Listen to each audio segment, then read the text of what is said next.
아침에 제가 딱 새벽에 눈 떠서 미국 주식의 흐름 보면서 어우 짜증나. 저도 모르게 그랬는데 어제 일단 매파적이었어요. 생각보다 시장에서 생각했던 것보다 뭐 매파적인 연준이었다 이런 얘기는 나오는데 그래도 이게 이 정도일까 싶긴 했는데 오늘 낙폭이 어제보다 이제 더 커지는 걸 보면서 시장의 심리가 생각보다 되게 안 좋구나 뭐 이런 생각을 했습니다. 다우존스가 뭐 1.1% 하락을 했고 S&P 1.6, 나스닥 지수는 뭐 거의 1.8%, 뭐 거의 2%죠. 2% 급락을 하면서 지난 6월 이후 최저치까지 떨어졌습니다. 지금 이게 그 정도로 안 좋았나? 뭐라는 생각. 게다가 이 점도표가 뭐 강제성이 있는 거 아니에요. 반드시 이렇게 간다라는 것도 아니라 이게 한 달 뒤에 마음이 또 바뀔 수도 있고 2달 뒤에 마음이 바뀔 수도 있는 거고 한데 정말 좀 민감하다. 이 얘기는 그냥 투자 심리 자체가 상당히 좀 위축되어 있구나 뭐 이런 생각이 좀 드는 뭐 그런 날이었습니다. 그래서 일단 어제 뭐 연준도 다소 매파적이긴 했는데 여기에 오늘 나온 경제 지표가 또 한 방 세게 매겼죠. 신규 실업수당 청구 건수가 20만 건으로 이게 집계가 됐습니다. 20만 1000건이었죠. 근데 이게 전주에 22만 1000건이었고 시장에서는 아마 전주보다 이번 주에는 조금 더 늘었을 거야. 한 22만 5000건? 뭐 이렇게 생각을 했는데 웬걸 거의 2만 4000건이나 낮게 나온 거예요. 예상보다. 그러니까 노동시장이 생각보다 뜨겁네. 어제 매파적인 연준의 이 경제지표 노동시장이 뜨겁다라는 요 신호까지 딱 나오니까 아무래도 이 긴축에 대한 우려감이 다시 한번 딱 고조된 뭐 그런 흐름으로 좀 판단이 되고 있는 그런 상황입니다. 그리고 이 기존 주택 판매 요 지표도 나왔는데 요것도 사실 이제 주택 경기와도 연관되어 있지만 뭐 금리와도 민감하죠. 이게 아무래도 지금 시장에서 주택 시장에서 거의 주택 매매가 이루어지고 있지를 않다고 하잖아요. 실제로 8월 기존 주택 판매 봤더니 이게 연율료 조정을 해서 약 404만 건으로 나왔습니다. 전월에 407만 건이었고 시장에서는 한 410만 건 예상을 했는데 지금 모기지 금리 30년 고정 모기지 금리가 평균 한 7.2% 정도니까 이 금리에 대한 부담 이게 다 이제 이자와 매접하니까요. 이렇게 되다 보니까 뭐 집을 사지도 못하고 뭐 집을 내놓으면 딴 데로 또 이사를 가거나 뭐 이래야 되는데 뭐 집을 내놓지도 못하고 뭐 이러다 보니까 거래가 거의 좀 절벽 상태에 이른 뭐 그런 이런 경제 지표도 하나 좀 발표가 됐습니다. 또 하나는 영란은행 소식인데요. 영국의 중앙은행이죠. 여기에서 이제 깜짝 기준금리 동결 소식이 나왔습니다. 5.25%로 동결을 했는데 여기 영란은행은 그 인사가 한 9명 정도가 투표를 했나 봐요. 그래서 5명은 동결, 4명은 25bp 인상해서 아주 그냥 가까스로 동결이 된 건데 이건 정말 깜짝 동결입니다. 시장에서는 이번에도 인상할 거야 라는 예상들이 있었는데 이렇게 나온 데 대해서 시장에서 더 이거를 많이 주목했던 게 영란은행이 2021년 12월부터 해서 그러니까 매달 있지는 않죠. 이 회의가. 그죠? 그래서 회의 있을 때마다 지금 14번 연속 기준금리를 올렸거든요. 8월 3일까지 해서. 그래서 아마 한 15번은 채우나 보다 했는데 이번에는 깜짝 동결을 한 겁니다. 그래서 아무래도 경제 상황이나 뭐 이런 데가 아마 더 안 좋기 때문인가 이런 생각이 드는데 어제 뭐 경고가 나오기도 했었잖아요. 너희들 기준금리 지금 빨리 더 높여가지고 물가 안 잡히면 힘들다 뭐 이런 경고의 메시지들도 있기는 했는데 일단 영국은행은 동결을 했습니다. 그러면서 파운드 가치가 이제 급락을 했고요. 그러면서 이제 달러화는 또 강세를 보이는 뭐 그런 흐름이 나왔는데 달러 얘기는 그래서 조금 이따 다시 한번 좀 나눠보도록 하겠습니다. 그래서 뭐 지금 연준에서도 동결은 했죠. 동결은 했지만 이런 뭐 도표, 점도표나 기자회견 내용이 이제 매파적이어서 부담했지만 영란은행은 요 발언들도 조금은 이렇게 매파적이지는 않았습니다. 오히려 뭐 중립이라던가 이제 거의 다 왔다 이런 메시지를 좀 주면서 약간의 온도차가 느껴지는 뭐 그런 상황입니다. 그리고 오늘 뭐 주가 급락에는 채권 시장에서 이 채권금리 급등도 큰 영향을 미쳤을 겁니다. 이게 다 맞물려 있어요. 그죠? 그래서 아무래도 매파적으로 나오다 보니까 그거 부담에 그렇다 보니까 금리는 더 시장금리는 국채금리는 올라가고 이게 증시에는 또 다시 부담을 주고 악순환인데 국채금리 이걸 보면은 2년물 국채금리는 5.146%까지 올랐습니다. 전일 대비 한 2.6bp 더 올라갔고요. 10년물이 오늘 엄청나게 올랐죠. 4.498 거의 이제 또 5%에 육박했습니다. 이 5%는 매우 강력한 심리적인 어떤 저항선이기 때문에 이것마저 돌파해버리면 또 시장의 투자 심리 무너질 수 있거든요. 근데 이게 너무 많이 올랐죠.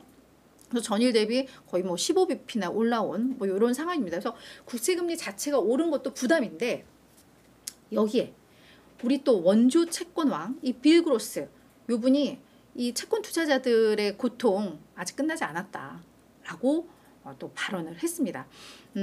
요분 같은 경우에는 글로벌 채권 펀드 운영사인 핌코의 공동 창업자이고 워낙에 예전에 뭐 채권 운영을 잘 했어서 원조 채권 아니고 지금은 뭐 제프리 건들락이 새로운 채권왕으로 됐는데 둘이 좀 사이는 안 좋은 것 같아요. 그냥 공식적으로 서로 비난하고 막 이러고 아무튼 뭐 그런데 이분이 왜 이 채권 투자자들에게 아직 고통이 끝나지 않았다라고 하냐면 이 채권 투자자들에게 있어서 고통은 금리가 계속 올라가는 게 고통이에요. 왜냐면 이 금리와 채권 가격은 반대로 움직이기 때문에 금리가 계속 올라간다는 건 채권 가격이 떨어진다는 거예요. 그러면 주식과 마찬가지로 채권 가격이 떨어졌다는 건 예전 투자자들은 손실을 보고 있다는 거죠.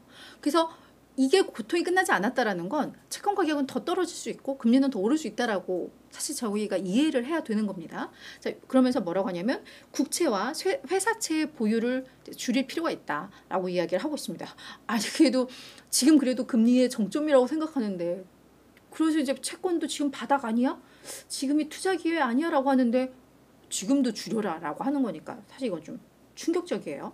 뭐라고 했냐면 일단 처음은 정부 탓으로 시작을 했습니다. 정부가 팬데믹 때 너무 과도하게 재정 지출을 했던 그 결과로 지금 인플레이션이 이렇게 좀 경직된 상태가 유지되고 있다. 아무리 금리를 높여도 완화는 되고 있지만 여전히 경직되어 있는 이 인플레이션, 이건 뭐 정부 탓이야 라고 이야기를 하면서 정말 이건 역대급인데 3년 연속 채권 투자 손실 가능성이 커졌다라고 했습니다. 이게 보니까 2022년부터 채권 손실이 데이터 이렇게 평균 해보면 나오는 것 같아요. 그래서 2022년, 2023년, 근데 이게 2024년까지도 지속될 수 있다라고 이야기를 하는 겁니다. 그래서 2024년 그래 금리 인하를 할 거야. 그게 뭐 2번이든 4번이 됐든 금리 인하를 해도 10년물 금리는 4% 밑으로 떨어지지 않을 거야 라고 이야기를 했습니다. 그 근거에 대해서는 역사적으로 10년물 국채금리는 정책금리, 그러니까 우리가 인플레이션 목표치가 지금 2%니까 뭐 2%에 도달한다 치고 거기에 지금 중립금리 뭐 0.5%에서 정책금리 한 2.5% 정도로 다들 이야기를 하고 있잖아요. 여기에다가 플러스 1.35%가 추가된 게 10년물 국채금리의 수준이었다. 역사적으로. 근데 이거는 이제 최상의 시나리오일 때라는 거죠. 인플레가 내년에 정말 목표치까지 떨어졌을 때. 그런데 그렇다라고 해도 한 3.85가 돼요. 최상의 시나리오에서. 그러니까 이 최상이 될 가능성은 낮다 보면 결국 그럼 금리를 10년물 금리가 4% 밑으로 떨어지기는 어렵다라고 이야기를 하고 있는 겁니다. 여기에다 플러스 정부가 지금 계속해서 채권 발행하고 있잖아요. 거기에다가 보유 채권 또 매각 이야기하고 있고 그러면 그 채권 누가 소화하냐? 금리는 계속 올라갈 수밖에 없다라고 이야기하고 있고 거기에 일본이 마이너스 금리 이제 종료를 거의 계속 시사를 하고 있잖아요. 그러면 그동안 일본 채권에 대한 투자 매력이 없어서 그나마 미국 채권으로 미국 국채로 왔던 수요들이 이제 분산이 되는 거죠. 그렇게 되면 또 미국 국채 수익률은 또 올라갈 수밖에 없는. 그래서 이런 흐름들을 고려를 했을 때 내년도 채권 투자가 좀 어렵겠다라고 이야기를 한 겁니다. 그래서 이런 경고의 메시지로 좀 날렸습니다. 그리고 이제 앞서서 오늘 영란은행이 기준금리를 동결하면서 뭐 파운드화가 떨어졌고 그러면서 이제 미국 달러화는 올라갔죠. 근데 복합적입니다. 지금 뭔가 증시 심리가 안 좋아요. 위험자산은 회피 현상이 강화되고 있어요. 그러면 달러화는 안전자산이기 때문에 그쵸? 이쪽에 대한 수요가 늘 수밖에 없고 지금 유럽 쪽에서는 뭐 기준금리 동결 뭐 이제 종료 긴축 종료 이런 얘기가 나오고 있으니까 이쪽은 이제 화폐 가치가 떨어지면서 상대적으로 미국 달러 가치는 또 올라가는 뭐 이런 상황이 돼요. 그래서 이게 종가 기준으로는 제가 봤더니 다시 벌어졌던데 초반에 미국 증시 열리고 나서 미국 달러와의 골든 크로스가 나왔습니다. 달러 인덱스가 보면은 제가 이제 한 6시 요때 봤을 때가 한 105.4 이랬는데 오전에는 105.74까지 올라갔었어요. 근데 지금 오른쪽에 있는 이 차트가 한 8시, 9시 그 무렵대인데 그때는 이 달러 인덱스가 105.69 정도에 갔었는데 보면 그 요렇게 된 요 선이 200일선 달러 인덱스 200일선이고 파란 선은 그냥 달러 인덱스 지금 그냥 시세입니다. 시세 지금 거의 한 7월 중순부터 해서 달러와 강세 쭉 나오고 있는 거 확인이 되죠. 그리고 노란색 선이 51선입니다. 단기선이 장기선을 그러니까 아래에서 위로 뚫고 가는 걸 그걸 이제 골든 크로스라고 하고 요 골든 크로스 신호가 나오면 앞으로 요 가격은 달러화 가격은 계속해서 올라간다라는 걸 이제 저희가 기술적으로 그런 분석들을 많이 하고 있잖아요. 골든 크로스가 발생을 하면 올라간다. 그래서 그런 관점에 있어서 오늘 일단 골든 크로스가 첫 번째로 발생을 했어요. 지금은 다시 돌아왔지만 그래서 그렇게 되면 이제 앞으로 달러화 강세가 더 이어진다라는 기술적 신호가 나온 건데 이게 이제 고민스럽다라는 거죠. 뱅크 오브 아메리카에서는 이 얘기를 어떻게 이야기를 하냐면 지금 미국이 그나마 세계 시장에서 경제 상황이 그나마 제일 나, 그쵸? 다른 국가에 비해서 제일 난데 그럼 이제 다른 국가들의 어려움이 가중될 수 있어. 세계 인플레를 더욱더 압력을 가할 수 있어 라고 이야기를 했는데 왜냐하면 아무래도 이 달러화가 기축통화이다 보니까 뭐 각국에서 쓰는 모든 물품들의 달러화로 이제 표시되어 있는 게 되게 많고요. 특히나 이 채무증서도 달러 표시가 많죠. 달러로 이제 뭐 발행을 하기도 하고 이렇게 되면 이게 어떤 영향이 있느냐 우리도 달러화가 강세 그러면 환율이 올라가는 거죠. 그러니까 우리 달러 원 환율이 그렇게 되면 수입 물가가 올라가잖아요. 그럼 이제 인플레가 가중되고 그렇죠. 그리고 우리가 달러화로 표시되어 있는 채무가 있을 경우에 달러화가 강세, 우리 가치가 떨어지면 우리가 갚아야 될 돈들도 더 많아지는.